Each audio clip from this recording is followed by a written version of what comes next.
అన్న ఎన్టీఆర్ గారు ఒక కారణ జన్ముడు, మన ఆంధ్రుల ఆరాధ్య దైవం. సమాజమే దేవాలయం, ప్రజలే దేవుళ్ళు అనే నినాదంతో రాజకీయాల్లోకి వచ్చి తెలుగుదేశం పార్టీని స్థాపించి అభివృద్ధి అనే ఎజెండాతో ముందుకు తీసుకెళ్లారు. సంక్షేమాన్ని ప్రవేశపెట్టింది ఎన్టీఆర్ గారు. ఆ పార్టీ సిద్ధాంతాల్ని ఎంతో చక్కగా అలాగే గౌరవ ముఖ్యమంత్రి చంద్రబాబు నాయుడు గారు, నారా లోకేష్ గారు ముందుకెళ్తున్నారు. చంద్రబాబు నాయుడు గారు ఒక విజనరీ లీడర్. ఇప్పుడు తరం నేను నా కుటుంబం అని ఆలోచిస్తున్నాము. యువతకు భవిష్యత్తుని ఎలా సెట్ చేయాలి అనే ఆలోచనతో, అలాగే డిప్యూటీ సీఎం పవన్ కళ్యాణ్ గారు నియోజకవర్గం అభివృద్ధికి అందరూ పెద్దలు సహకరిస్తున్నారు.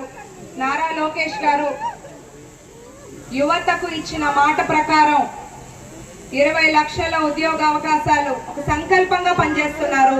ఎన్నో పరిశ్రమలు, ఎన్నో పెట్టుబడులు అది కేవలం ఒక ఆహ్వానంతో రావు. నారా లోకేష్ అన్న నిరంతరం వాళ్ళతో ఫాలో అవుతూ ఆ పెట్టుబడులు వాళ్ళకు ఒక భరోసా ఇస్తూ మన రాష్ట్రానికి తీసుకొస్తున్నారు.